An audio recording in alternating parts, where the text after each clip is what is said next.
Boom, welcome back to the Sebs Show, everybody. It's your boy Sebs, co-host Gib, previewing UFC 231, our bets, breakdowns, and prediction. This is a special card, man. It's not always we get to say this, but we're actually going live to this one, me and Gib, with some friends. Gonna check out UFC 231 live. Gonna get to watch all these great matchups live. Me and Gib will be there for the first fight. We'll be there for Alexander Rakic versus Devin Clark. If you're in the building, definitely come say hi to the guys from the Sebs Show. Send me a tweet or whatever, and yeah, come say hi. Oh yeah. But we got a bunch of great matchups here, man, at UFC 231, and we'll start off with the first one here at the exclusive Fight Pass prelims. We got Devin Clark taking on Alexander Rakic, and I got Alexander Rakic in a 5-unit parlay with somebody later in the card. Very confident in Rakic. This guy's just a tremendous kickboxer. Uses his range very well. Nasty power shots, nasty boxing inside the pocket. And he's got actually some nasty top game as well. A good wrestler. He's got it all. A very well-rounded fighter. Alexander Rakic is definitely not only a future top 10, maybe a future top 5, maybe a future world champion. Who knows, man? This is he's at the right team, at American Top Team. I think he's one of the hottest prospects, especially in the light heavyweight division. I think he's awesome, and I see him actually finishing Devin Clark here. Devin Clark's nothing special. He went his last fight was against what's his name, Michael Rodriguez or Mitch Rodriguez? Yeah, Mitch Rodriguez from fucking my high school. Michael Rodriguez, I think his name is, right? Or Mike Rodriguez, that's his name. Mike Rodriguez. Yeah. So he took him down in that fight. Usual Devin Clark performance. Lots of wrestling, some strikes, ground and pound.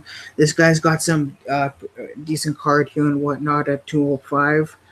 But he's massively outsized here. Rakic is a big light heavyweight, and Clark is actually a middleweight that moves up to 205 before, because he can't really make middleweight anymore. He doesn't want to. Well, did you see how small he looked during the Jan Blachowicz fight? I mean, Jan's pretty tall, man, and big. Yeah, and like if you go fucking. Devin Clark was found on looking for a fight, and Dana White told him, he's like, bro, like fucking he's like, you're a middleweight. When you watch them, he's like, you're a middleweight. He's like, why did you take this fight up a weight class, like to impress me or something, you know? And like it was like Devin Clark's definitely a middleweight. Like he even knew in his eyes there. I don't know why I guess he didn't have success at middleweight before, so he's not sticking around there. He's trying his hand at light heavyweight, but I think Rakic actually submits him in the second round. A Rakic submission is plus 550, which is it's crazy, but I can see a submission happening. I wouldn't count it out. Submission happening here from Alexander Rakic. Yeah, I do like him a lot. I got Alexander Rakic 5-unit parlay with somebody later in the card. Gib? Yeah, I mean, Alexander Rakic, really good takedown defense, and it definitely has to be spot on against Clark, because when Devin Clark gets a hold of you, he tries to put you up against the fence, throw those knees, really pressure you. But I think that's where the Jan Blachowicz fights go goes in, and you actually see how Jan has his back against the fence and really fights him back. And I think Alexander Rakic can probably do the same thing. Pretty high-level kickboxer. He's had a few kickboxing fights. Throws a spinning back kick. Good boxing as well. Very fast against Justin Ledet, starting right away with leg kicks, and got him on the ground in the first round. Landing kicks to off-balance him. Nice left hooks, good setups. And, he uses what works. If leg kicks are working, he's sitting on to that. Looked surprisingly fast in that Ledet fight, man. And I didn't really see Rakic on the fence much, which is Devin's real big plan. He likes to wrap up the legs and launch a takedown, and just kind of rinse and repeat and get those strikes in between as much as he can. He likes to do the shoulder strike off the fence as well. And he even has some good kicks to start the round against Mike Rodriguez, that fight that he won. But I think Rodriguez still got a few good shots in. It's just when he would get zoned into the fence, he would start to lose the fight. I think Rakic kickboxing might keep him a little more in the center of the ring. So I think it'll keep him away from that type of thing. And I think Alexander Rakic can beat up on the feet, actually. I think Alexander Rakic wins this one. Yeah, I believe so as well. Give me a second here. I want to know Rakic's his jiu-jitsu level, or if he's what kind of belt he is. He mostly has knockouts. He has one submission. I'm not sure what he.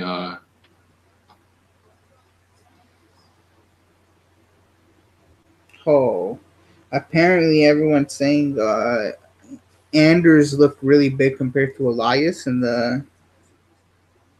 Well, Anders looked pretty big against Thiago Santos, and Thiago Santos is massive, man. Huge. Anders is a big boy. Yeah. Definitely a big boy.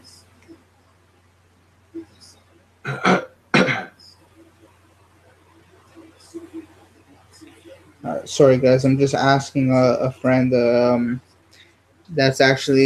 knows Rakic pretty well. I'm gonna ask him what's his BJJ level.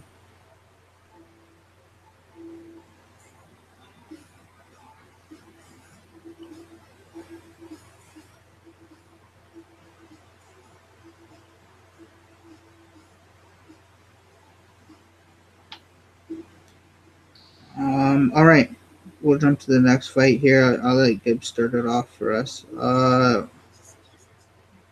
Well, that's nice. It just canceled on me. That one's Diego Ferreira, right? Yeah, I'll let you start that one. All right.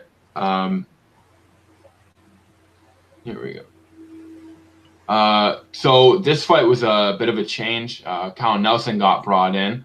Bit of a new kid.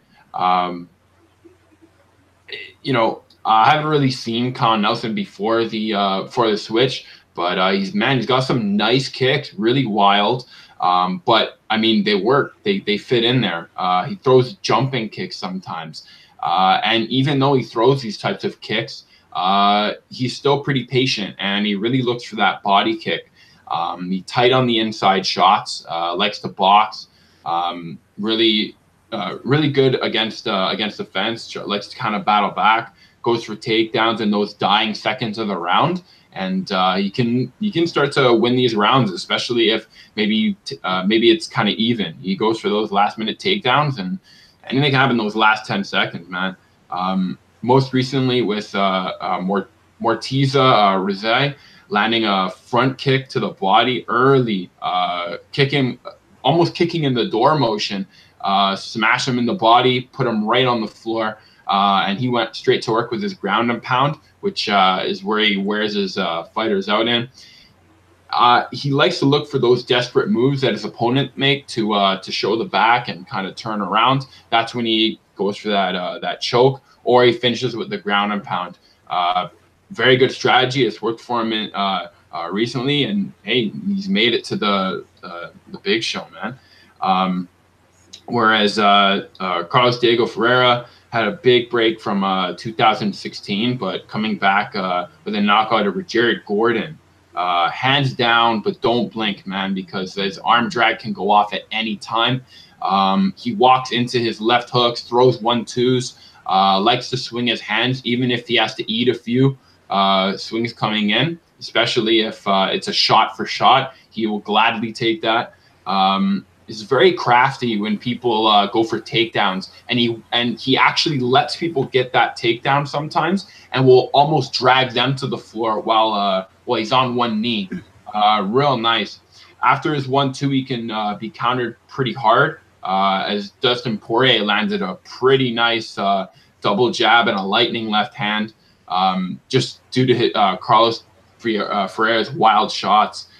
So, man, if you hit him after that, that's a big counter. But he throws very sudden kicks, middle kicks sometimes, and he actually hits that low blow with Jared Gordon in that fight, which I think kind of turned the tide in there. Kind of like a scrappy do, I guess, just really swinging for fences. But, I mean, broke Jared Gordon's two straight wins in the UFC, and he was doing real well. So I got Carlos Diego Ferreira in this one. You got Carlos Diego Ferreira, eh? Yeah. Hey, and he also has a win over someone else in the card, Oliver Mercier. Yeah, he does. Was back in 2016, but I'm just wondering if this racket submission over here should happen. I don't know, man. He's more of a striker.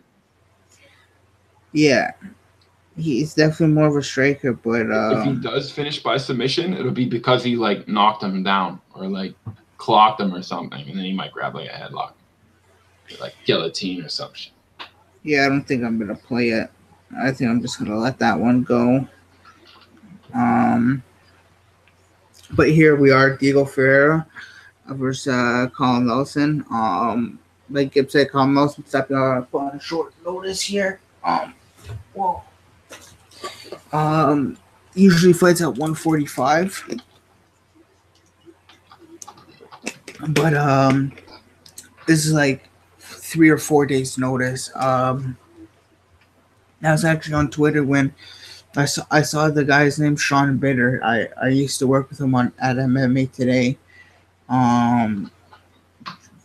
MMA Wizard or whatever his name is on Twitter. Actually, like fucking replied to John Morgan's tweet and asked Kyle Nelson if he can be ready in 4 days, and Kyle Nelson replied, "I'm always ready." Nice. This is a big ask, man. A big ask was ready Jesse Ronson on 10 days notice to come in and beat Diego Ferreira. A 145 on 3 days notice to beat a world-class BJJ level grappler and Diego Ferreira, who has powerful hands. Now that's a fucking big ask. I think Ferreira gets the job done here. Sorry, something's in my mouth. But I think Ferreira gets the job done here. I think from what I've seen of Colin Nelson, likes to engage in grappling a lot. It has a few submissions on his record. But he likes to engage in grappling a lot. Not the greatest striker, very patient or whatnot. Diego Ferreira is going to bring a pace that I don't think he can handle, a volume that he's not going to be able to handle. And if Diego Ferreira gets this fight down to the mat at any point, I'm pretty sure it's going to be game over. I'm very sure it's going to be game over, as he'll use world-class Brazilian Jiu-Jitsu to submit him. He's got very scary Jiu-Jitsu. So I can see that happening. That's the most likely outcome, I think, is is a Diego Ferreira submission here. After he hurts Carl Nelson on the feet, Carl Nelson tries to go for a takedown or something, and Diego Ferreira snatches up a guillotine or something like that. I wouldn't doubt it. It'd be cool. I can't wait to watch this live, man. It's gonna be wicked. Oh yeah. But yeah, I got Diego Ferreira in a parlay with two other fighters on the card at 4 units, and yeah, I'm very confident in Diego Ferreira. Next up, we got Chad Priest taking on Diego Lima, and I got this is who I have in the parlay with Diego Ferreira, 4 units, and we have one more fighter as well at plus 143, 5.7 units, and pretty much Chad Priest is a very technical. I wouldn't say super technical, but like hands up, very classically trained boxer, man. Like hands up tight. Throws some nasty bombs. Has a heavy overhand right. Has some heavy kicks. Good wrestler too. Underrated wrestling. He has a good top game. Likes to use it sometimes. We've seen against doesn't come to the top of my head. Guys like Brian Camosi. I think he used the top game. Or what? No, sorry. Galor Bafando. That's who he used his top game against. He smothered him and just went into mount and finished him for a mount. He's got some heavy hands for sure. And Diego Lima, that guy just gets knocked out, man. That's his thing. When he fights, he gets dropped, and he's fought guys like Eddie Gordon, Jing Liang, man, way back in the day. Jing Liang. I'm gonna go to his Tapology real quick to see all his fucking knockout losses. Did Tim Means knock him out, or he just won? No, Tim Means knocked him out in the first round. Oh shit! Jason Jackson knocked him out in Titan FC, one of his last fights, and Eddie Gordon knocked him out. Yeah. So this guy has fucking 4 knockout losses on his record. His chin is not all there, man. And he trains his main sparring partner is his brother, who's a fucking killer. So imagine them beating this guy takes from his brother, his older brother, or his younger brother, whichever one he is. Fucking. I'm all strange. I can't even remember. Fucking, is it Douglas Lima? Yeah, Douglas. He's in Bellator, right? Yeah, Douglas Lima. Yeah. I was trying to get his fucking his first name down. I couldn't get his first name, but Douglas Lima is probably one of the scariest strikers, and he's in Bellator. If he came over to the UFC, that guy'd be making impact right away in the 170-pound division. Very dangerous fighter. And that's his main sparring partner, so he's getting good work in, but how much is he taking a toll just getting punched, getting fucked up by his brother, for sure. His brother has a good chin. His brother takes shots, man. He cannot take shots. And I think Chad Priest knocks him out in the first round here, man.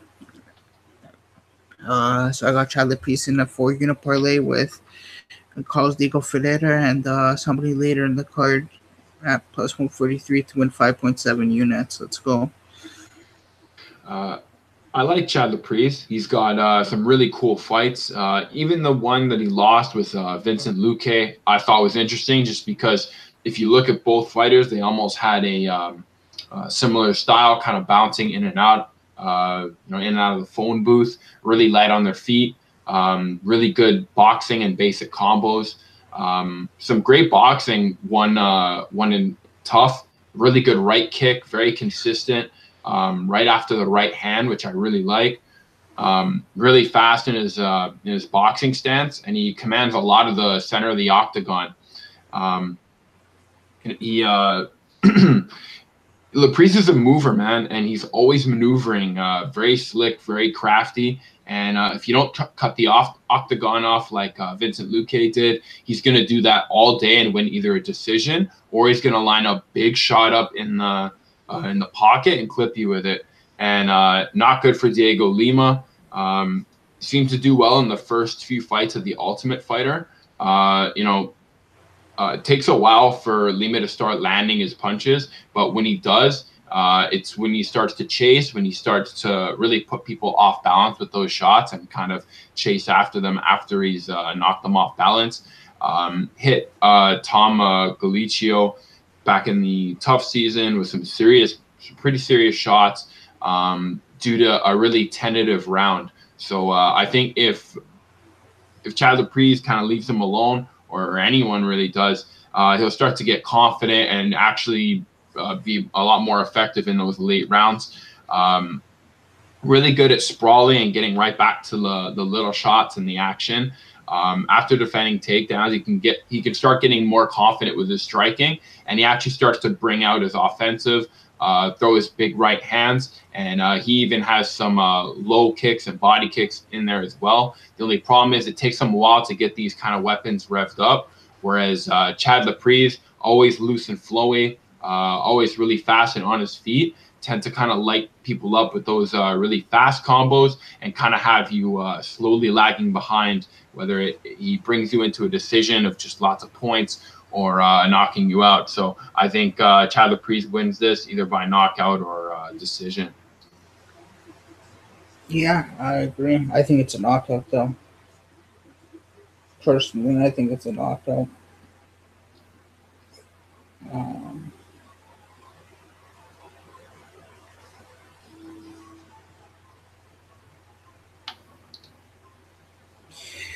Next up, sorry guys, I'm just doing something real quick here. I'll do it after. Next up, we got Brad Katona, Superman, taking on Matthew Lopez. I got 3.5 units on Brad Katona at minus 181 to win 1.93 units. And I know Gib over here likes Matthew Lopez, but let me just break it down to you. First of all, Matthew Lopez, horrible striking defense.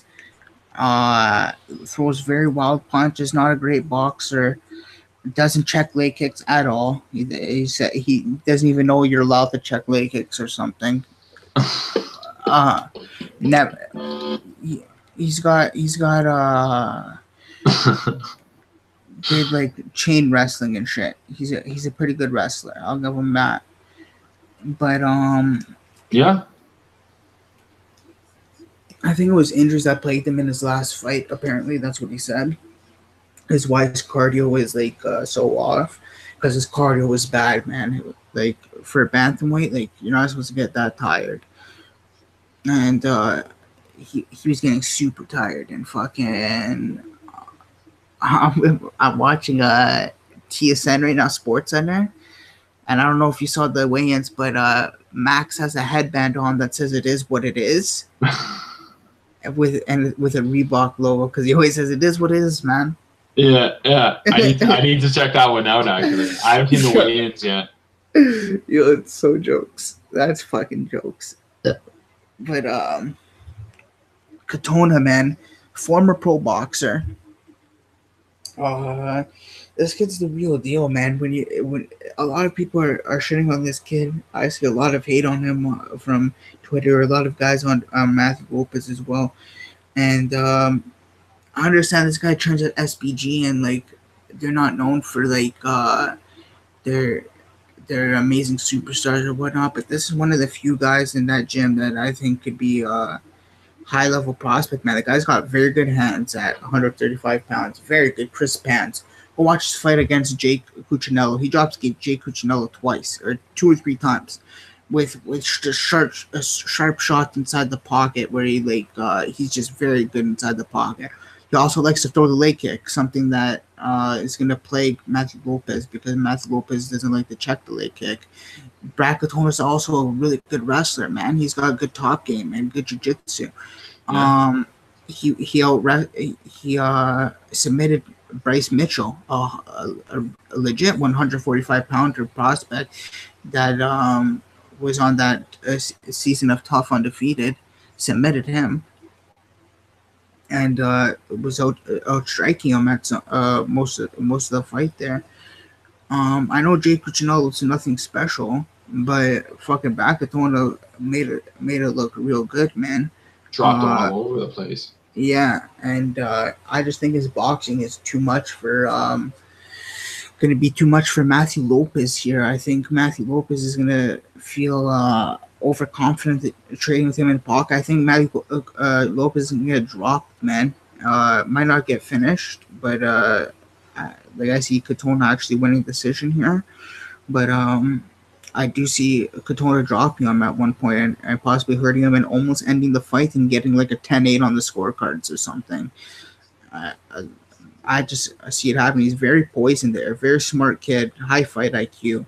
Yeah. Works well with Kavanaugh as well. Something else, like a lot of these SBG guys don't work super well with John Kavanaugh. He works really well with him, and he listens very well to him. I'm gonna like to watch him tomorrow for sure. So I got 3.5 units on him at Sorry, I got 3.5 units on Brad Katona at -181 to win 1.93 units. Let's go. Yeah, I agree. Brad Katona definitely has some great striking. His boxing definitely shows. In that Cuccinello fight, I noticed in that first round, he was really easy on the jabs. He didn't throw very many, but he was still landing anything he wanted. He has a very random pace, so it kind of keeps people from homing in on him. And he'll often look for that takedown, trying to grab the low heel off the back of the leg that he tried to grab Cuccinello a few times. And early on, it didn't really grab him, but eventually it started to catch him, especially when he was scared of that right hand and left hook combination that Brad Katona was using all throughout the show. Spot on. Really likes that right high kick to the head. Nice knockdown with his left hook. And again, he does. You're gonna have to take a lot of damage from him, and you're gonna have to try to get him when he hesitates. I think that's the only time I kind of saw like little holes when Brad Katona kind of hesitates and waits, or maybe he isn't using the jab and kind of using those kicks. But at the same time, still very good. Lopez, on the other hand, he's always taking something. He's always back taking is always something to worry about in this fight. Check out the Matt Lopez against Justin Lin fight, getting a really crazy neck crank. That looked ridiculous, and the way he got the neck crank, I mean, this guy's neck almost looked like it was about to fall off, and it almost looked like he was chilling in position, holding the neck crank. Unfortunate back-to-back losses, obviously, due to the, due to some crazy knockouts. Actually, one being a pretty bad one by Alejandro Perez and Rafael Assunção in the third round. He's really looking for this next win. He always throws tons of combinations to try to swarm opponents on the fence. And it's going to be a hook-for-hook battle because he's just as good at throwing them. He even throws some uppercuts in there as well. I thought the Alejandro Perez fight, it was all or nothing on that choke. Even though he didn't get it and Perez ended up winning the fight, there's always that chance that you're going to get caught in that choke or a position where he's going to have your back and he's going to bother you. So if you can get out of that, then maybe the fight might go well for you. But I mean, Matthew Lopez is always hungry for it. So I got Matthew Lopez in this one. I think he's fast. I think he's going to be going for the back takes, and I think he's got some decent hooks to keep him in competition, at least with the stand up. and be able to wrestle out of some stuff. I wouldn't doubt it, man. Fuck. But like I wouldn't doubt him getting Katona to the mat here, but I don't think he holds him down very long, and I think he won't be able to do that for 3 rounds. I think Katona's I think he's on I think he's just like better than him. I don't know. We'll see. Thinking about placing this fucking little untracked parlay that wins me $7,937. What is it? Just a bunch of fights, man. Fucking a whole ton of fights, bro.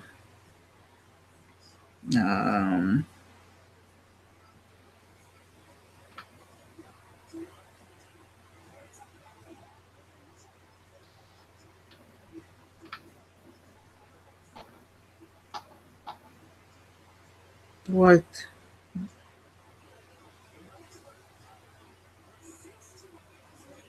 Max Holloway just went to minus 110. That's horrible. I was about to bet him. That's the worst, Buzz. Sorry, guys, for the thing here. I'll let Gib take the next fight here. Elias Theodorou versus Eric Anders. So the reason I like this fight is Eric Anders has had a huge step up in competition recently. Obviously taking on Lyoto Machida, taking on Thiago Santos in some very, I would say, entertaining fights. Pretty much has been going for broke recently. He's got that football player stance, very honest walk forward step, and he can close the distance fast. And his opponents automatically feel that pressure. His fence pressure that he had on Santos in the early going to that fight gave him a lot of trouble. Santos had to constantly increase his pace and and had to fight off his back there. He landed a lot of knees as well. He had to battle back. Santos had to battle back from those. Likes to firefight, and after he's tagged, he quickly wraps people up. Very much a first round pressure fighter to watch out for.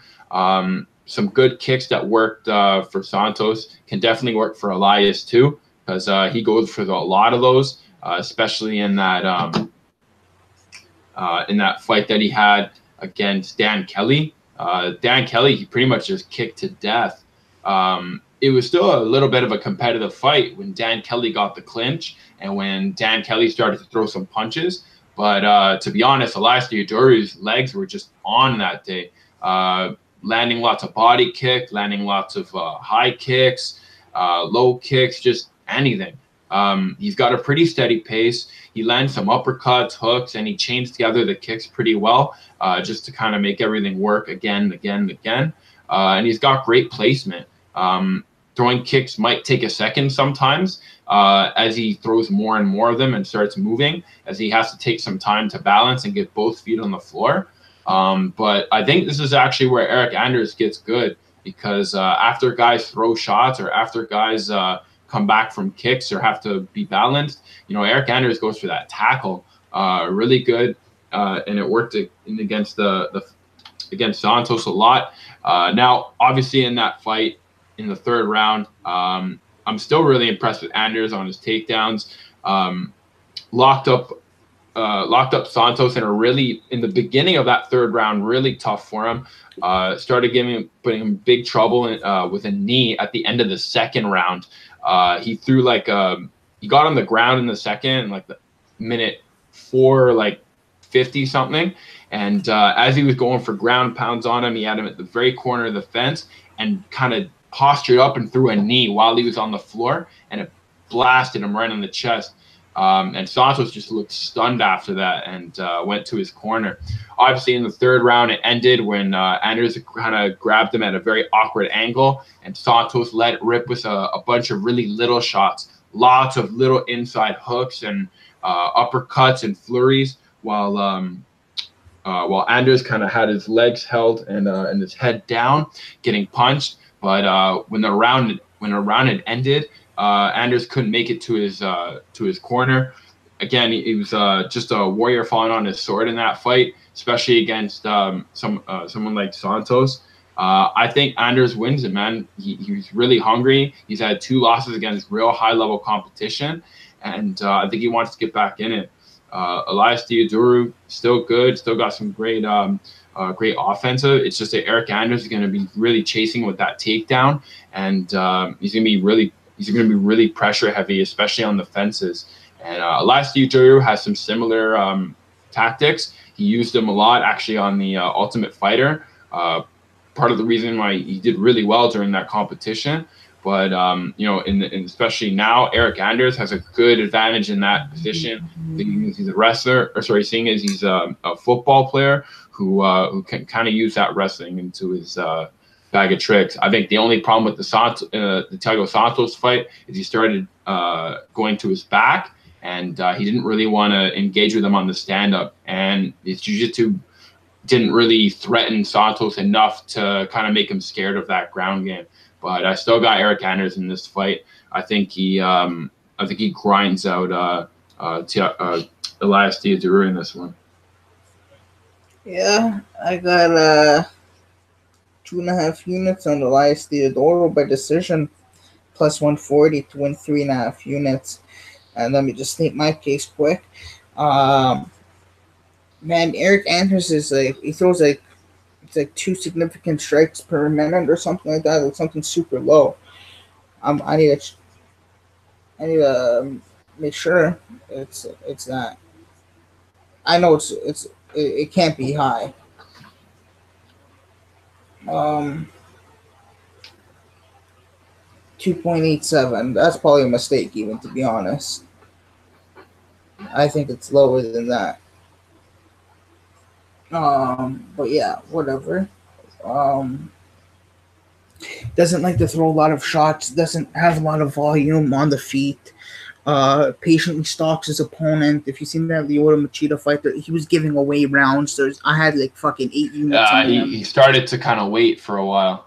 Yeah, I had 8 units on him, and he was stalling, man. And he just wasn't throwing any shots. It wasn't the guy I saw against Rafael Natal that dropped Rafael Natal with a dangerous left hand, chased him down, knocked him out.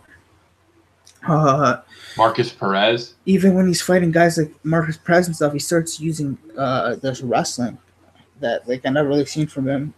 And I don't know, man. He gets tired. He's a good athlete, but he does get tired. Elias Theodorou is one of the kings of cardio. He never gets tired. He just has very good cardio. And he outvolumes his opponent. That's how he wins. He outvolumes his opponent a lot of the time. I think this is clear decision for Elias Theodorou. I think he gets he strikes Eric Anders to a decision here. He'll just outvolumes him, picks him apart at range with the kicks, and gets Anders frustrated. Anders is gonna shoot in 100%. Like Gibb saying, he's gonna try and wrestle, but Elias is a good takedown defense wrestler. Very strong against the cage, and I think he gets the job done here. So I got 2.5 units on Elias Theodorou by decision, plus 140 to win 3.5 units. While I go get my food, Gabe will talk about the next fight, Katlyn Chookagian versus Jessica Eye. All right. I'll be back in 2 minutes, everybody. Okay. So Katlyn Chookagian was able to beat Ashley Evans-Smith fairly easily by keeping standing, avoiding, Jessica Eye. Sorry about that, guys. Was able to beat Ashley Evans-Smith fairly easily by keeping the fight standing, avoiding takedowns. Really good at avoiding shots and keeping that lateral movement, especially to the side, throwing 3-punch combos and maybe even a kick to end with. She throws kicks to the she throws hooks to the body. Very good, especially in that Evan Smith fight. And it started to make Evan Smith really think about what she was doing as she was fighting, really think about her next move and slow her down.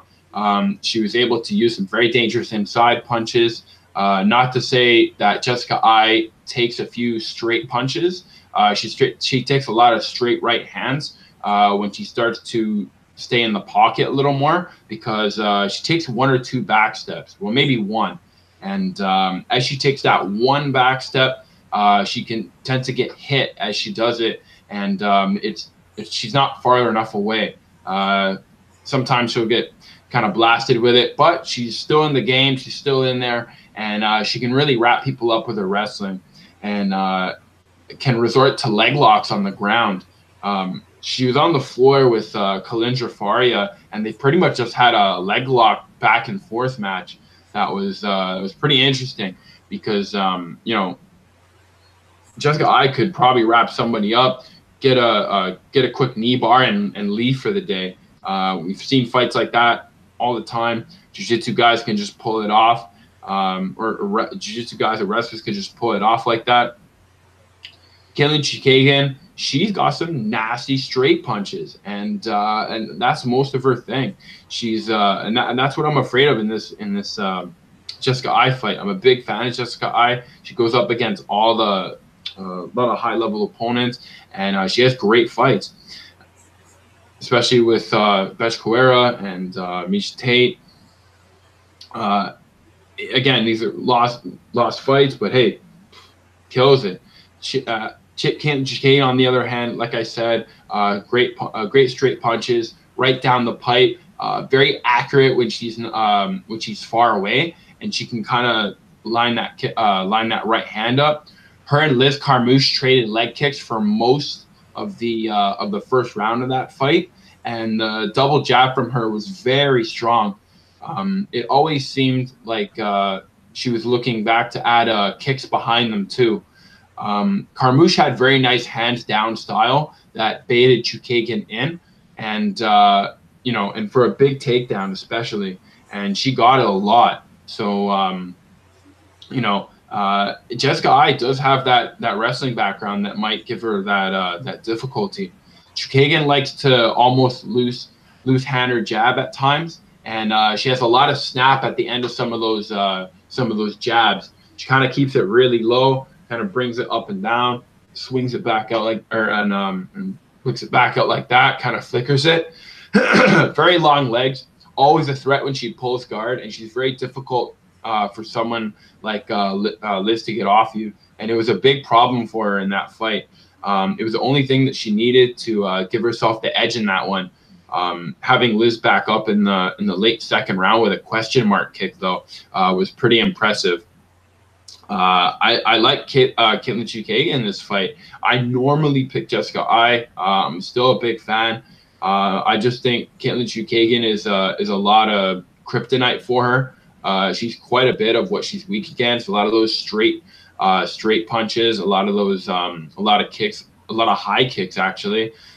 She'll have to contend with Jessica Eye's wrestling, so she'll definitely have to have that step up in takedown defense. But I think Katlyn Chookagian can do it, especially if she keeps those right hands down the pipe and sticks her with something good, especially early on.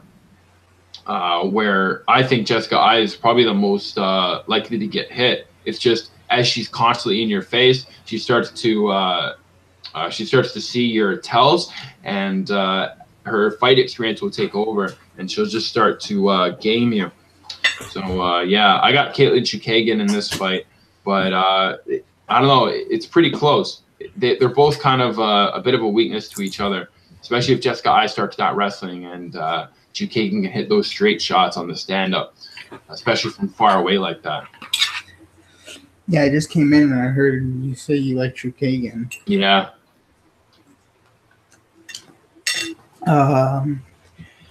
Quickly, I was going to bet this fight. I was thinking 3 units on Chukagan.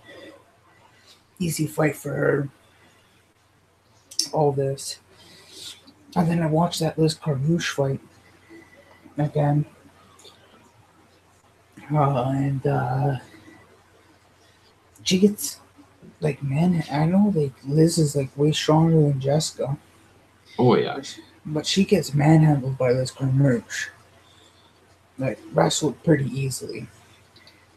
And she's like a Hansel Grace. I don't know what she was at the time. She was maybe a blue belt, maybe a purple belt. But she's a Hansel Grace. Maybe she was a brown belt. But she's a Hansel Gracie brown belt right now. But I didn't see any, like, offensive guard play. Nothing dangerous, like, that I should be worried about. From Caitlyn here.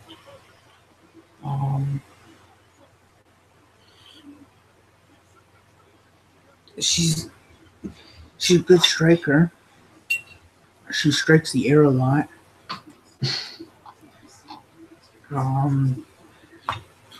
She attempts a lot of strikes, but she's not making contact a whole bunch.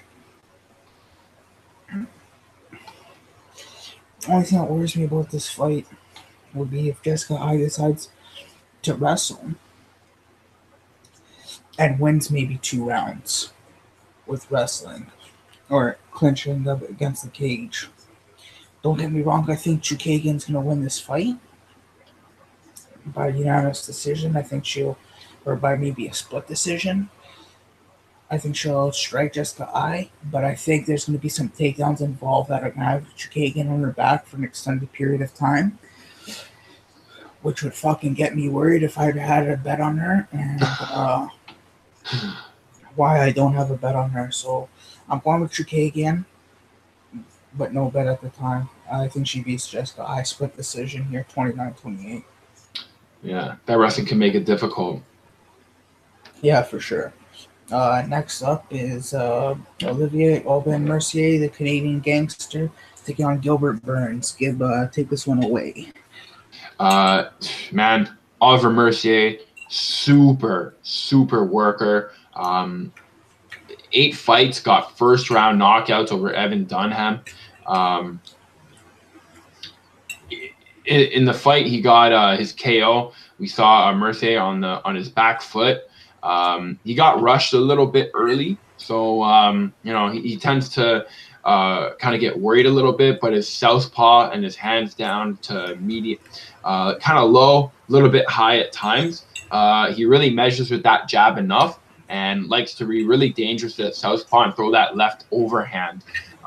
But Mercier stays pretty solid, man. Always working. He goes back to the starting line and throws those uppercuts or even goes for takedowns, like in the Tony Martin fight. And he's a really tough grappler to contend with, man. Fight with he showed off a lot of skills against Martin. Started to show off some holding and a lot of weight, making it difficult. Good left hook that he also used. Really putting orthodox fighters on notice, man. He likes to put the fight on the ground, and his game, if it starts getting rocky, he'll start putting you on the ground, and he's like an anchor tied to you because he'll just really drag you in there. Whereas Gilbert Burns, man, it's hard to describe this guy because he's got knockout power, just ridiculous. So strong. Stones in your hands, knockout power. But he's a grappler, like a really good ground fighter.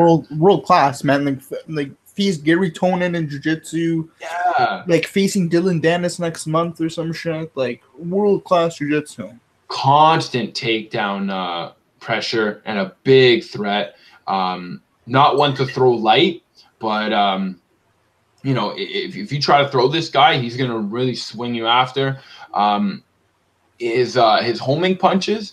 His punches will almost home in on you, and I've seen people go dizzy after getting hit by one of his right hands.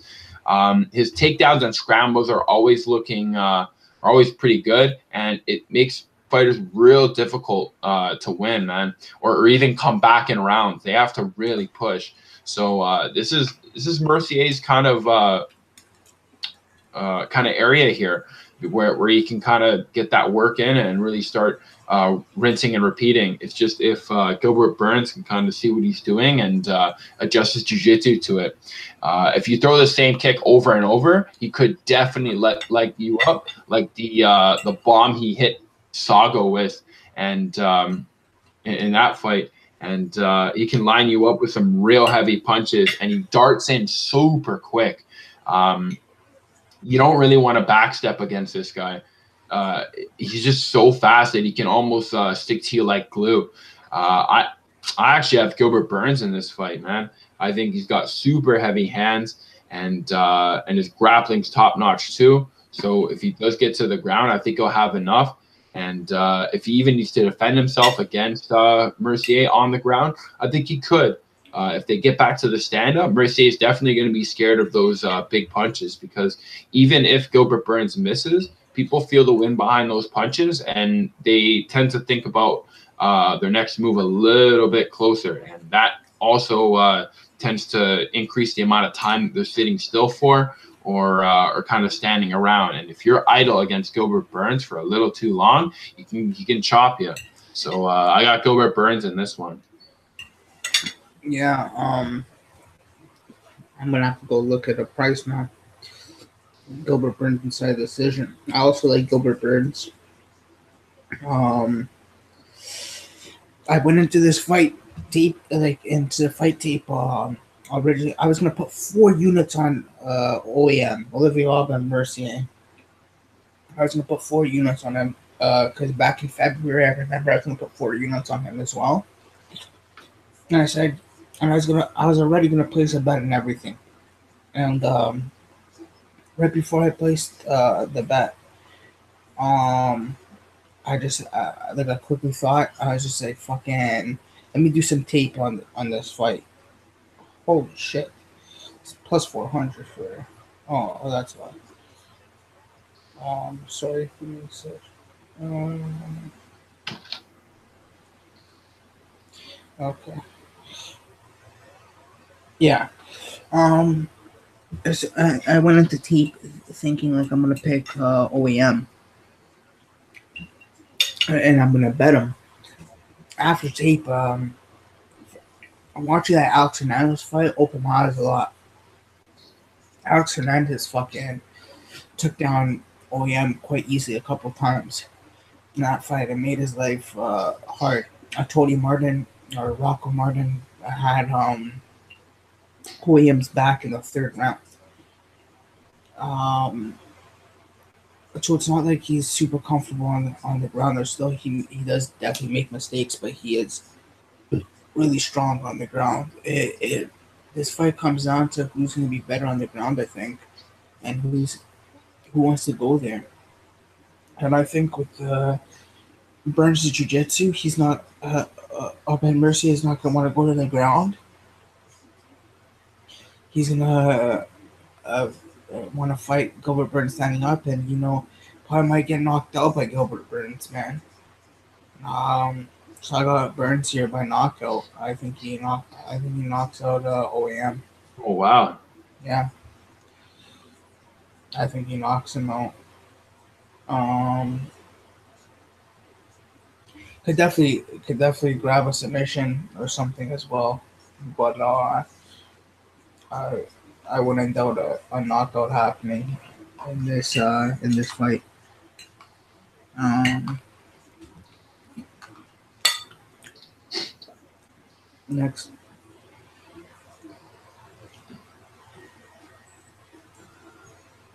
Next fight is Claudia Gadelha versus Nina Ansaroff. And this is the fight I have parlayed with Alexander Rakic, 5 units. I got 5 units on Alexander Rakic and Claudia Gadelha minus 184 to win 2.71 units. She's just a beast, man. At 115, there's very few girls that are as tough as her and have the grappling game she does. She's such a good wrestler. She gets these girls to the ground, not just like mauls them on the ground, and she'll do that for 3 rounds to you. We watched her do it to KK. Um, I from what I saw, Nina Ansaroff has been taken down before. She'll be taken down again. I think Claudia gets her down, maybe submits her, but I see Claudia having her way in this fight, like a solid 30-26 or submission here. So I got 5 units on Alexander Rakic and Claudia Gadelha minus 184 to win 2.71 units. Yeah, I can see that. I mean, Claudia is one of the very few girls to really push Joanna Jędrzejczyk in both fights. The split decision and the rematch, which I really liked the rematch. I thought the rematch was awesome just because in the first round she came out furious. She threw flurries on Joanna on the ground, on the stand-up. I think she had this move where she would clinch Joanna up on the fence and then break for a second, throw a big like hook or an elbow to the face, and then clinch right back up. Very easily can overpower opponents, put them on the fence, and pretty much take them down. Joanna once put Claudia up against the fence, and she got dropped to the floor real quick. Likes the left hook and right hand combo, especially after the counter left hand, or if anyone misses the jab. She's got some good toe to toe stuff, man. Both counter strikes, and she likes to be first when she can. A really big move she pulled off in Joanna is a lot of the short shots that she was able to pull off. She was kind of able to kind of gamble with her style a little bit, going for takedowns and really grabbing people's waists. She strikes high and then grabs the waist and goes low and rips people down to the floor. Just tons of control. Nina Antonoff, on the other hand, she can be a good counter striker herself. She's on a 3-fight win streak and pretty decent spinning back kick, man, and spinning back fist. She's got good hand speed. When she's cornered by opponents, she tends to really pull those crazy stuff off, those crazy kicks and punches off. She had a field day with Angela Hill. Angela Hill was a little bit difficult for her to fight, but she was still able to pull off a lot of her spinning kicks. She even threw a spinning kick to the body as she was backing up against against Angela Hill, and she kind of revealed her back for a bit, and Angela Hill grabbed her and took her back a little bit, but she just couldn't, finish it, and she couldn't do anything with that. I think if you did that to Claudia Gadelha, you'd be dead right there on arrival. If you reveal your back, I mean, Claudia Gadelha is going to rip you to the floor and probably just get that big control and maul you. It's going to be a real tough fight. I think those spinning kicks could definitely make Claudia Gadelha slow down and maybe be a little bit more patient. But man, she got hit. She got tagged quite a few times in that Angela Hill fight as they stood for a little longer. But she has been doing pretty good. I think Claudia Gadelha wins this. I think she's both better on the stand up and the ground. The spin kicks are just the only thing I think that Nina Ansaroff has, and she's got to really use them sparingly. But at the same time, she really needs to land them early too, to keep Claudia Gadelha from imposing that really, really tough will on her like first hand. But yeah, I got Claudia Gadelha for this one pretty easily. Yeah. Next up, we hit our main card. I'll let you take the first one, Gib. It's Jimmy Manuwa versus Thiago Santos. Okay. So I was kind of bummed out, and this fight didn't happen the first time. I'll be back. Just keep talking. But yeah, man, Jimmy Manuwa, low hands, but his left jab and a giant overhand right with his head movement is just deadly. I think I've talked about Thiago Santos a lot, but again, Anthony Lionheart-Smith's fight is the one to watch for me. If you want to go watch that fight, it's one of the best. It's just a back and forth, insane fight. It takes a while for Thiago Santos' engines to start back up after Smith starts taking advantage. But I mean, once he recovers and throws that big knee, man, Thiago has that knee that'll change fights. He has a force and just striking power that tends to make people change their offensive and just not know what to do against them. Anders is doing really well, putting a lot of takedown strategy on Thiago Santos and putting him up against the corner, really wearing him down. But Thiago Santos was able to weather the storm. He got countered quite a few times, and he did get taken down, but he was still able to hit those strikes, hit those really little close shots, and they added up for him. He's not an easy fighter to be matched up with, and his pace can come back to haunt you if his defense is high enough to block all your attacks. Santos doesn't mind, throwing those hands up and just blocking punches until you're done. And if you slow down or if you wait for too long, man, Santos is just gonna unload. Probably throw a right elbow or a left hook. He likes to bomb people's guards. He likes to combo and land those body kicks. He landed a lot of body kicks in the Anders fight. I really like the Anders fight just for the fact that the crowd did not know who to chant or did not know how to chant, whereas Santos started to lose that early round, and the crowd's voice was just super low. But then once he started landing the body kicks, all of a sudden the crowd just started to hype up.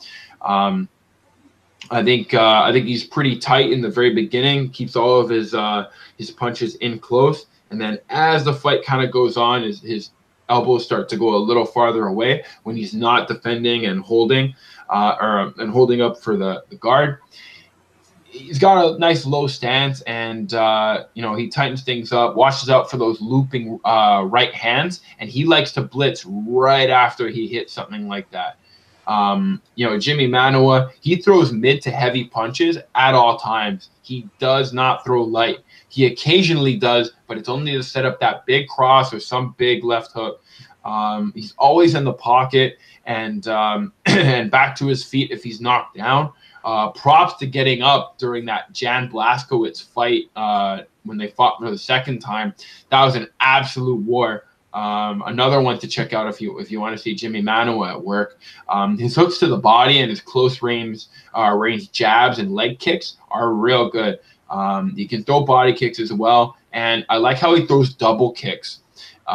Every now and then he fakes the kick, and he likes to throw those big bombs. He's got good slipping, good head movement.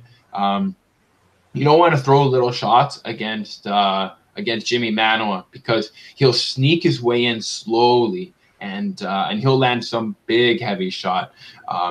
Santos already doesn't like it when people are close by because he can't use those kicks as well. But man, I think Jimmy Manuwa can beat him up. I think Jimmy Manuwa is a berserker.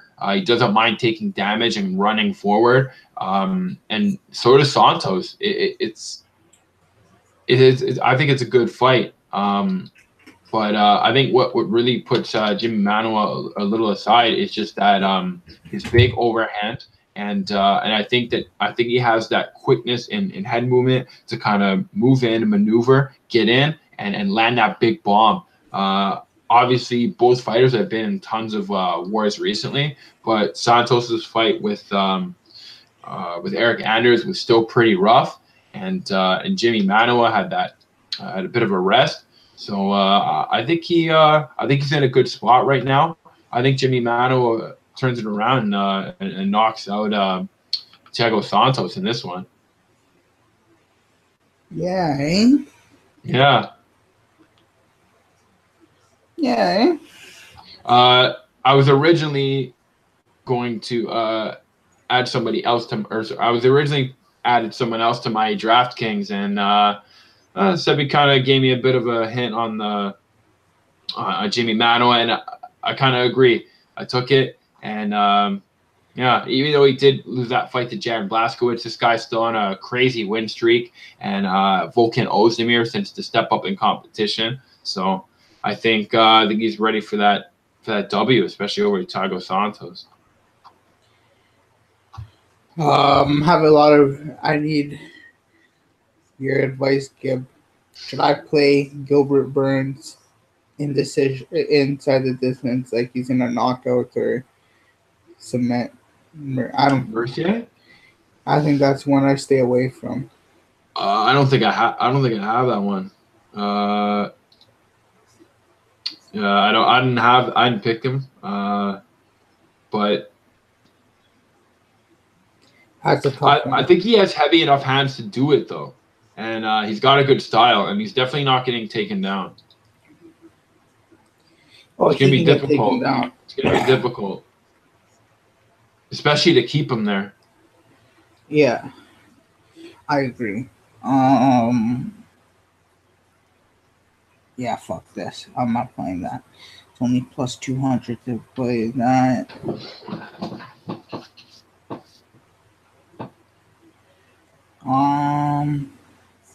Let's jump to our next fight. Who do you think's winning that? Oh, I didn't even break down my thing. Okay, so like this is the fight. Okay. So originally I was gonna bet Thiago Santos, and like my pick is still Thiago Santos to win this fight.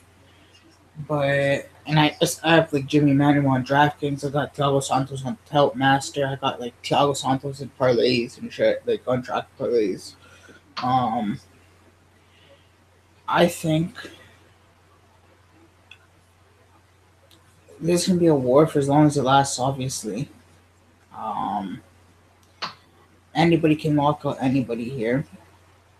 But man, those kicks of Santos to the body are going to be dangerous.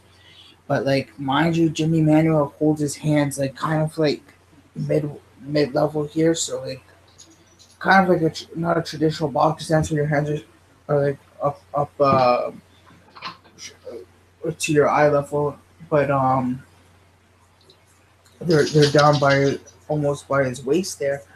Not low, but like I don't know how to explain it, but the point I'm making is I don't know, above the stomach. Yeah. So it kind of protects him, and it's making a shield. So I don't know if that body kick for Thiago Santos is going to be open.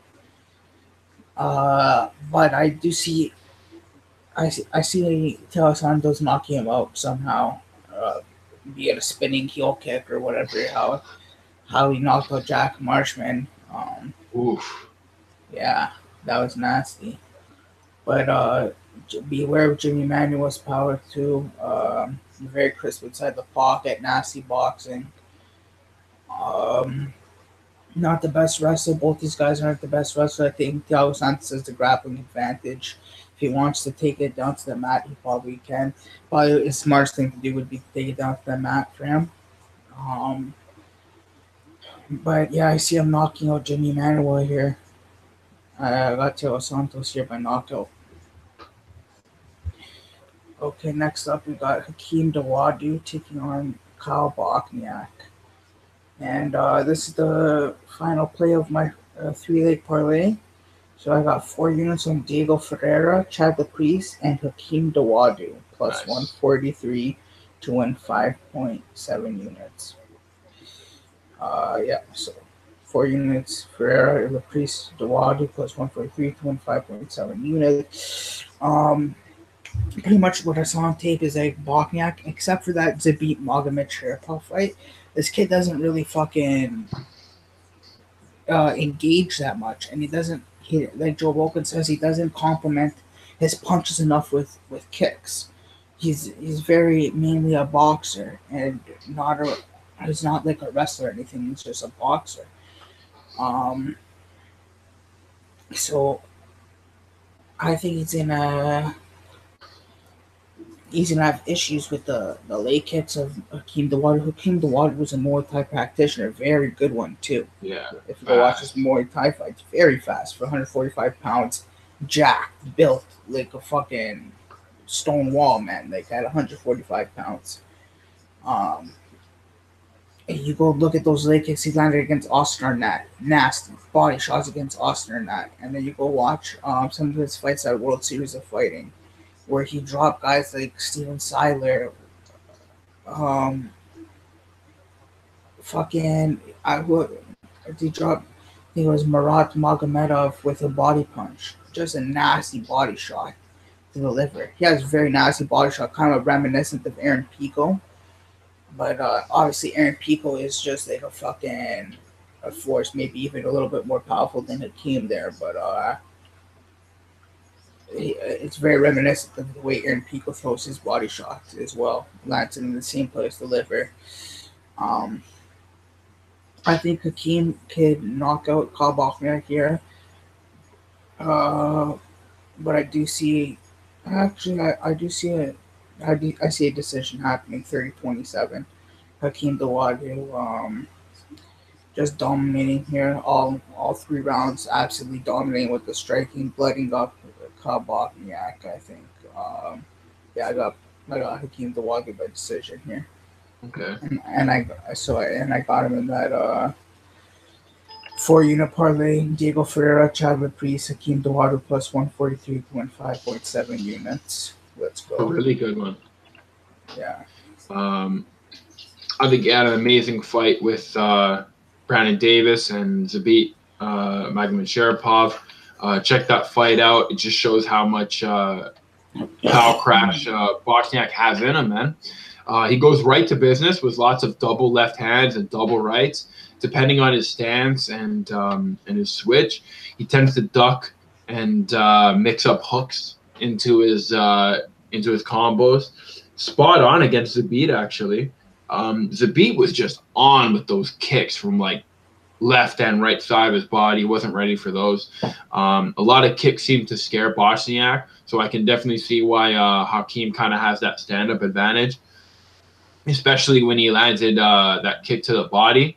And you wouldn't think so, just how dangerous it was. But like, man, Zabit's just super quick. Bochniak is good at fitting punches in through his guard, though. When Zabit had his guard, he's normally pretty smart, and he normally has pretty decent hands. Bochniak was able to contest him with some pretty high hands, really good pressure, and he's got that bouncy stance that he can kind of bounce in and out with. You have to catch Kyle, man, because you're gonna be missing a lot. He runs around, and he likes to, especially that Enrique Barzola fight. Unless you're slugging, he'll be running away from you most of the fight and wait until a real firefight happens that he wants to throw his double stuff on, and he'll throw those double right hands, especially in the slugfest. Check out Enrique Barzola; he has a great fight with him. Hakeem Dawodu, obviously, his very first debut fight didn't go very good. Got submitted in like 40 seconds. Yeah, I didn't mention that, but yeah. He got submitted really in like 30-40 seconds against Danny Henry there. I was about to switch up. Yeah. Dan Henry submitted him. It was well done. Kind of clipped Hakeem with like a weird punch there. But, I mean, Hakeem was right back to it in the Austin Arnett fight. And, he made Austin Arnett pay for every single, missed strike and missed opportunity and standing in the pocket too long.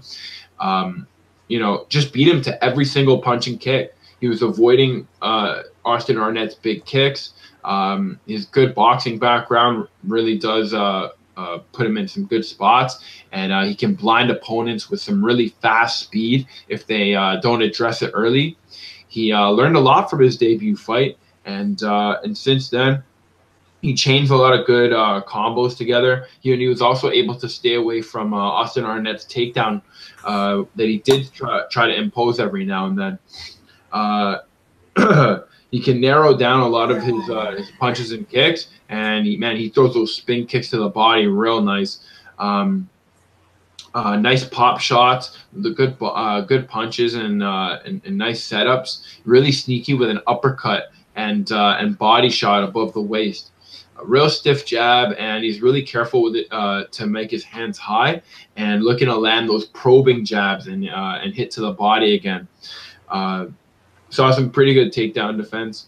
Again, he kind of glides in and out as his speed increases, and it's real good. It's just I haven't seen this kid tired yet. That might be a little bit of a problem because Kyle Bochniak was pretty much game for most of the Zabit fight, and obviously Austin Arnett was kind of in a bit of a pressured situation, and might have psychologically been hit by Hakeem's punches as well. So didn't really have a good third round, which he really needed. Kyle Bochniak, man, he's got a third round, real good one. If you check out that Zabit fight, I'm pretty sure he lands a pretty nice combo at the very end of the fight, and I think Zabit's still winning that fight real well. But man, it was a good effort by Kyle Bochniak. So I think it's going to be still pretty close. I still have Hakeem in this one. I think his stand-up is just a little bit better than Kyle Bochniak's. But Kyle Bochniak's work rate is pretty high.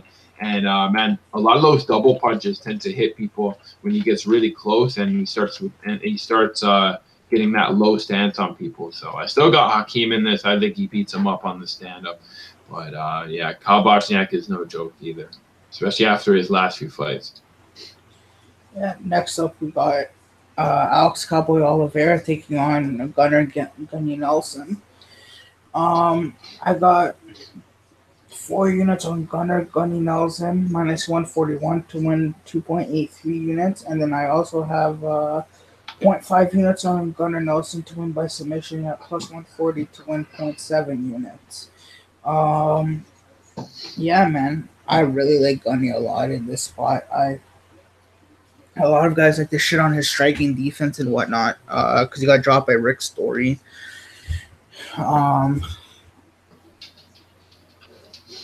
First of all, he's not training at SBG for this camp. Oh. He's in Iceland still. Training in Iceland at some camp called Mohajan or something like that, or Mohathan. But if you go and you want, boom, and you go on his Twitter, this guy posted this picture about a week ago. Absolutely fucking jacked. Just absolutely jacked. Ready to fucking go. And Alex Oliveira doesn't have the best takedown defense. I see this being Alex Oliveira going for a lot of wild strikes on the feet, trying to hurt Gunny. Gunny being smart from clinching up, taking him down against the cage with a sweep, leg sweep, inside leg sweep. All this being in the first round. Gunner slides to mount or something and gets an arm triangle or rear naked chokehold if he takes the back. I like Gunner a lot to win by submission here. I think he gets it done, and yeah, man, I'm all in on Gunny. So I got if you go watch that fight against Cowboy Cerrone, man, he got his guard passing butter Alex Oliveira, and he got slid into mount, and then Cowboy Cerrone went for that mounted triangle choke, spun it over, went for the actual triangle, ended up submitting him. So he definitely has some problems with his jiu-jitsu. But yeah, I'm super pumped. Let's go. 4 units on Gunny Nelson, minus 141 to win 2.83 units, and 0.5 units Gunny Nelson to win by submission, plus 140 to win 0.7 units. Yeah, I think Gunnar Nelson has that low switch leg stance, switches stances a lot. He's that type of fighter who packs a lot of big punch, and he's very calm, very flowy, very loose, always ready to throw some big kick or spinning round strike. His hands are low, but he moves very fast in and out and darting movements.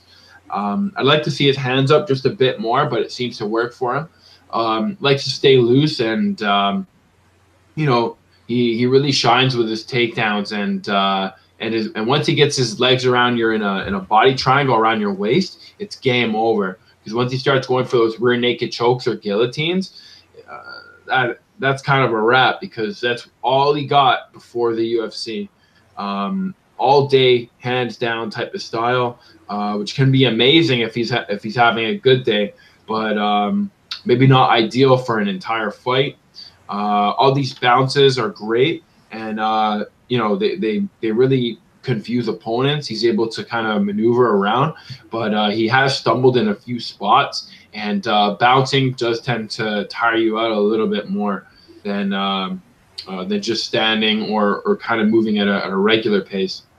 Alex Oliveira, on the other hand, him and Yancy Medeiros had an amazing fight. You don't want to miss a second of that. It's just a constant firefight.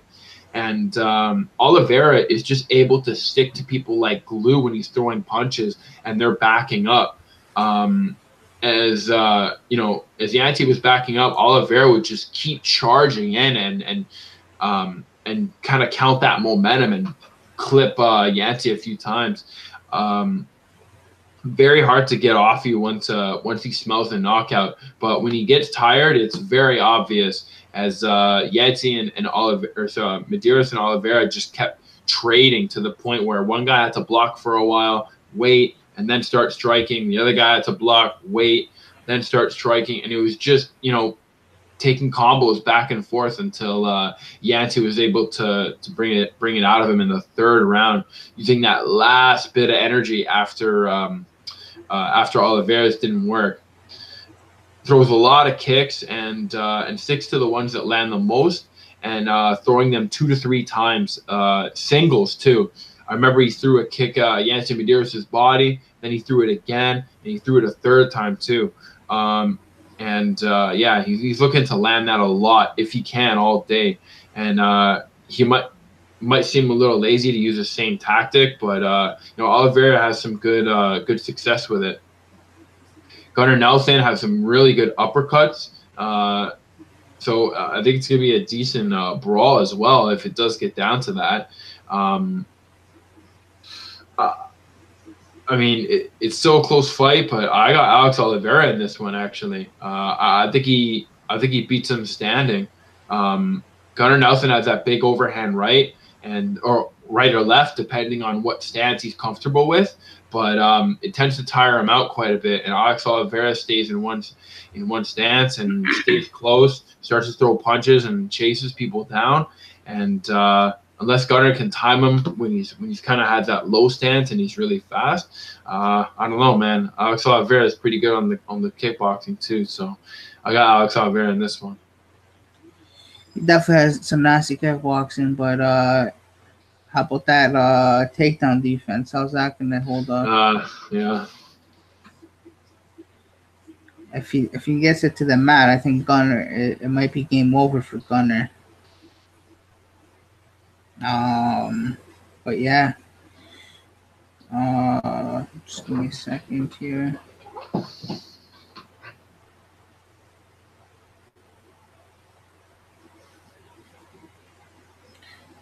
Okay. Oh, I knew it right when I was searching that. Okay. Okay, so our next fight's the co-main event. First of the title fights here, we got Valentina Shevchenko taking on Joanna Violence, JJ Gangsta Jureček at 125 pounds for the flyweight championship.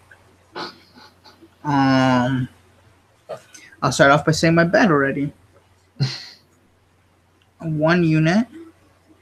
Joanna Jureček by decision plus 390 to win 3.9 units. And I know everyone thinks I'm crazy for playing Joanna. I think those odds are great. Plus 390 at decision. I don't think she'll be able to finish Val. I think it'll be a decision if she does win, and a close one at that.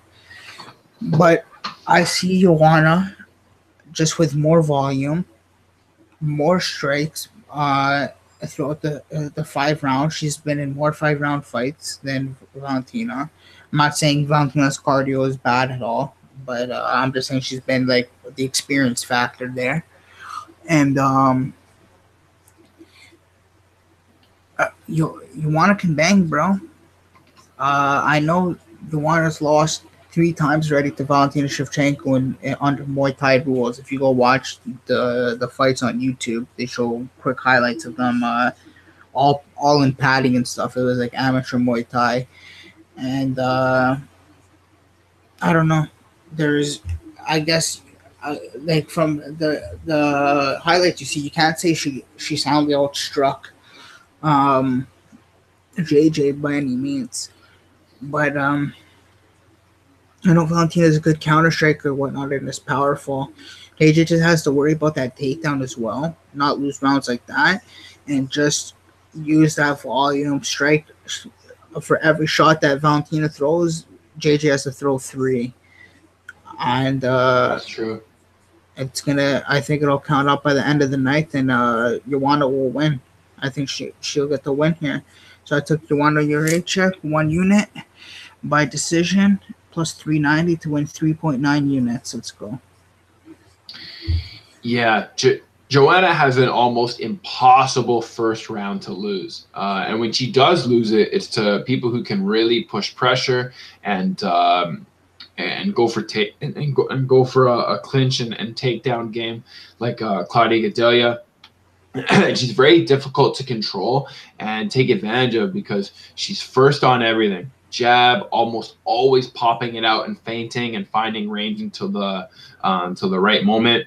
In order to win a fight with Joanna, you have to take a lot of punishment, similar to Rose, how she kept walking into that leg kick in the rematch. Joanna really was tight and controlled in that fight. And she stays tight and controlled the entire fight. If you notice, the elbows are always within are always pointing at each hip. So like the right elbow is pointing at that right hip, and that's how tight her hands are. As you throw more and more and more punches, your elbows start to go outwards, just because it's a little more difficult to keep them in. You have to kind of focus on your muscles there. And Joanna can keep that stance the entire fight. Every now and then, maybe due to a punch or due to some sort of strike, her elbow might be out. But I mean, it comes right back, and to have that disciplined basics is pretty high level, especially when you're constantly throwing those punches and kicks in kickboxing. And she's been able to kind of adapt that to her MMA game really well. She's super fast at leg kicks and abuses it every single fight she has. Getting Joanna to the ground will be real difficult because she tends to explode at just the right moment and knows what to use to get out of some things, especially when Rose was able to do a really nice leg sweep after landing a right hand. And you better believe that she has a great training partner since Valentina Shevchenko trains at Rose. Valentina has a really wide stance and a bit open, but seems to always put it all out on the line. Early cracks early and cracks really nice when when she's doing kickboxing, just like Joanna. Amazing spinning kicks. Could be really useful in this fight. I'd like to see this. I'd like to see those spinning kicks fight in this one. Joanna could probably throw them back, but that's not really your thing. Valentina throws some pretty big elbows when she gets them working, especially on the ground. She was able to get them on Priscilla Cochiera on the ground and had her bloodied. I'm a huge fan of both her fights with Nunes, just because in that same fight she was able to really take it to her in the first round, and her presence was really shown. She brings a lot to the table. Had a real scrap out with Nunes, and she got really too close to Nunes, and a lot of great takedowns and spinning kicks. At least to keep her kind of safe. She throws like those 1-2s. She starts attacking for submissions on the ground. She's got that spinning back fist as well. She threw a 1-2 in the kitchen sink at Nunes. I don't know, man. I don't know who to go for this one, for this fight. I didn't even pick this one on DraftKings. I really want Joanna to take this, but man, Valentina Shevchenko just has a certain balance with those spin kicks that she throws, and yeah, I don't know. I kind of have to fold and maybe go for Valentina Shevchenko in this one. Yeah, I don't blame you. But yeah, we'll see. I think you want to. I'm normally a Joanna fan, man. Valentina's definitely the odds-on favorite here, but yeah, man, we'll see. She took out Holly Holmes with a spinning kick, man. Yes, she did. Yes, she did. Got some Gatling gun combos. But yeah, I got Valentina in that one. Right before we end here, before we go to the main event, I'm thinking about playing one more play here. Diego Ferreira by submission. Do you think he can win by submission, Gib? Diego Ferreira. It has to be by submission? Yeah. How much is it? Plus 125.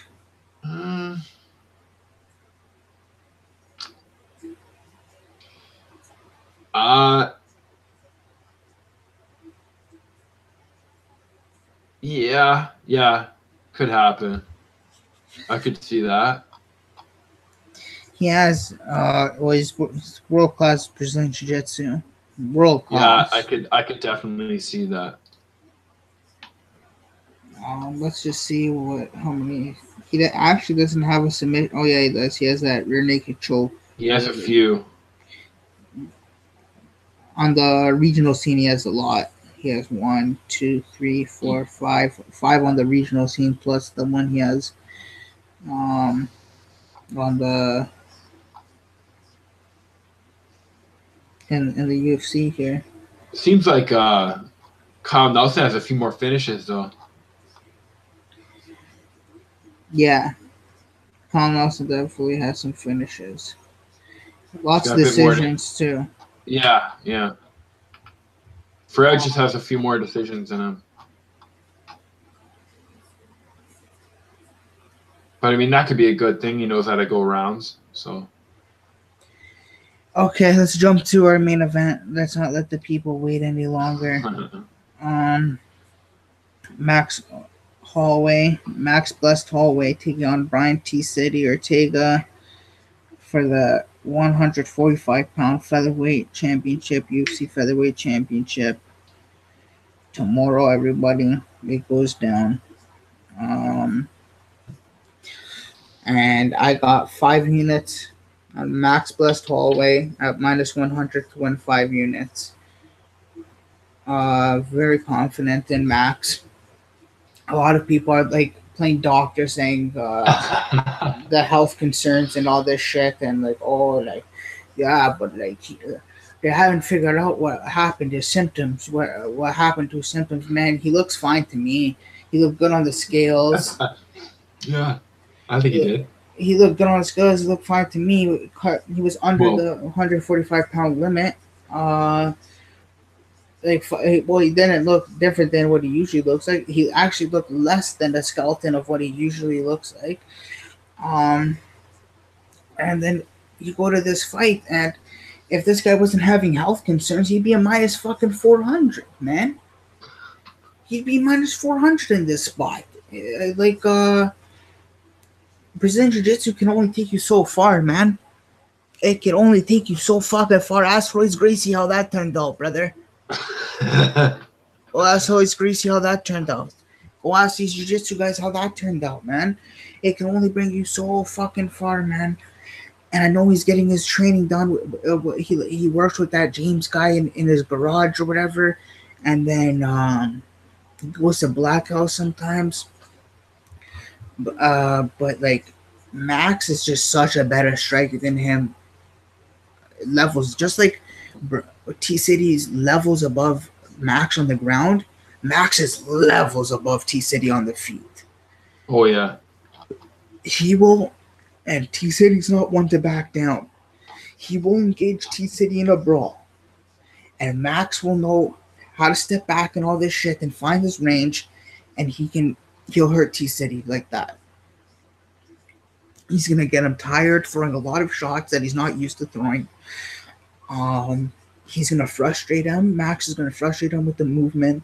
He's gonna give him a couple slaps like he always does. He's gonna talk to him in the ring, in the octagon, and he's gonna show I think he's gonna show that striking overpowers jiu-jitsu here, and it's hard to take Max down if you're not that much of a wrestler. First of all, it's hard to take Max down. He's got good takedown defense, especially if you're not a wrestler like Ortega. So Ortega has to hope Max goes into the clinch, which Max rarely fights into the clinch, or he has to hope that Max goes for a takedown, which Max isn't the guy that goes for takedown, especially against a guy like Brian Ortega. No. I think Max soundly beats him up for 3 rounds and then finishes him in the 3rd or 4th round here. But TKO. I got Max Holloway 5 units. 5 units Max Blessed Holloway minus 100 to win 5 units. Let's go. Yeah. Brian Ortega, again, I understand jiu-jitsu might not take you as far as a lot of other things, but I mean, for what it's worth, Brian Ortega's jiu-jitsu is pretty top-notch. It's been able to net him tons of guillotines, triangle chokes, and just constant ground pressure that not a lot of people can reverse or really do anything about. His Doris choke is extremely quick wrap up, man. He was able to put Cub Swanson in it in the very first round of their fight, almost ending it there before hearing the bell. Later ended it in the second. Renato Moicano, guillotine choke, same story. He gets multiple submissions. He gets close to one and then just kind of like chills for the rest of the fight, throws some big uppercuts, keeps you away from him, and then goes for those punches again.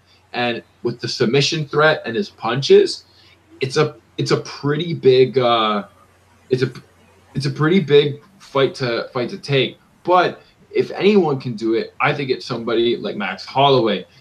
He's been in a lot of brawls, and he's fought a lot of guys who are good at jiu-jitsu.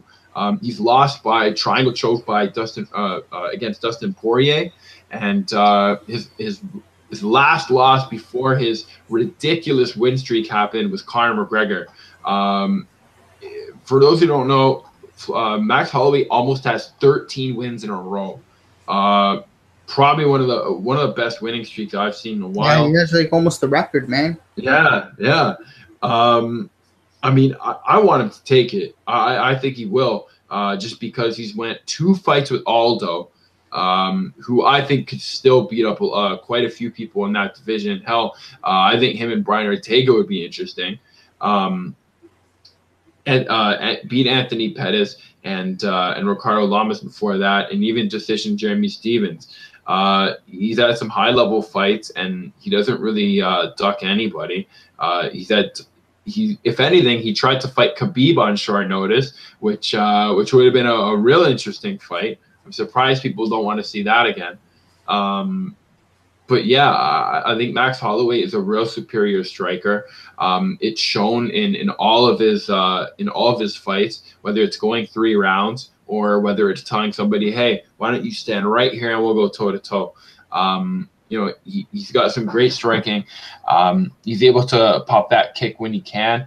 I guess the only thing that kind of tends to weird him out is opponents who are just a little bit different, like guys like Conor McGregor who kind of talk shit, walk around, kind of posture, and are a little weird. Guys like that tend to bother him a lot, but I don't think Brian Ortega kind of brings that. He brings a lot of kind of straightforward boxing and jiu-jitsu. Kind of mixes mixes in between both of those and doesn't really stray away from that. Whereas Max Holloway literally has the full kind of mixed martial art package. He's got a little bit of ground game, a little bit of grappling in the stand-up, a little bit of striking, a little bit of elbows, a little bit of close striking, good boxing, kickboxing. I think he's pretty well-rounded. He's been doing it just as long as Brian Ortega, and has been and killed it in the Aldo match, which is something that Conor McGregor never did.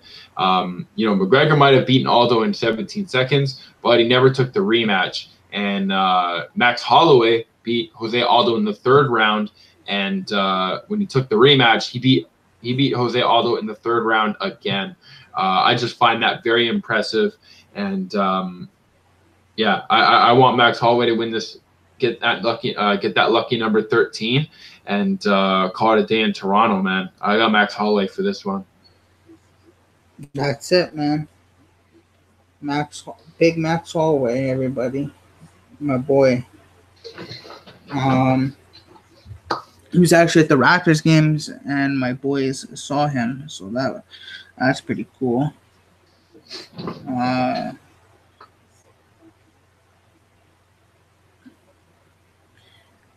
Just give me a second here.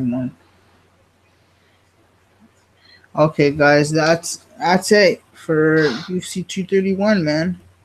Hope you guys enjoyed. We'll be there live. Keep your eyes peeled in the crowd, guys. Yeah, keep your eyes Sebs peeled. Live. Sebs, I'll be wearing my Nick Diaz sweater. And fucking that's it, bro. Fucking let's get it going. And we'll see you guys next week. Enjoy the fights, everyone. Enjoy the fights, everybody.